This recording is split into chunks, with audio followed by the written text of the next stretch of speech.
శ్రీ మహావిష్ణువు దశావతారాల్లో రెండవది కూర్మ అవతారం. ఈ రూపంలో ఉన్న ఏకైక ఆలయం శ్రీకూర్మం.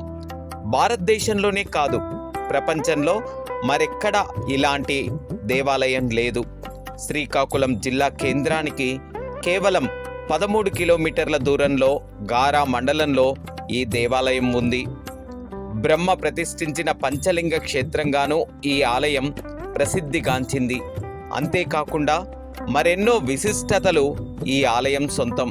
ఎక్కడా లేని విధంగా ఇక్కడ 2 ధ్వజస్తంభాలు ఉంటాయి. స్వామివారు కూడా పడమటి ముఖంగా ఉండటం మరో ప్రత్యేకత. కూర్మనాథుడి ఆలయంతో పాటు శ్రీ రామానుజాచార్యులు, శ్రీ వరదరాజస్వామి, శ్రీ మధ్వాచార్యులు, శ్రీ కోదండరామస్వామి వారి ఆలయాలు కూడా ఈ ప్రాంగణంలోనే ఉంటాయి. పవిత్ర పుష్కరిణి, విశాలమైన ప్రాకారంతో పాటు కూర్మ అవతారానికి నిజరూపమైన తాబేళ్లు ఇక్కడ కనువిందు చేస్తాయి.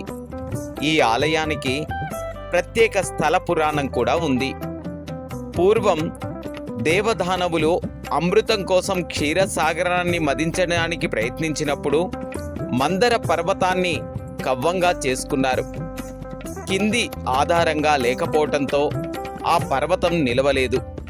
దాంతో దేవతలు శ్రీ మహావిష్ణువుని ప్రార్థించగా విష్ణువు తాబేలు అవతారమెత్తి మందర పర్వతానికి ఆధారంగా నిలిచాడని కూర్మ పురాణం స్పష్టం చేస్తుంది.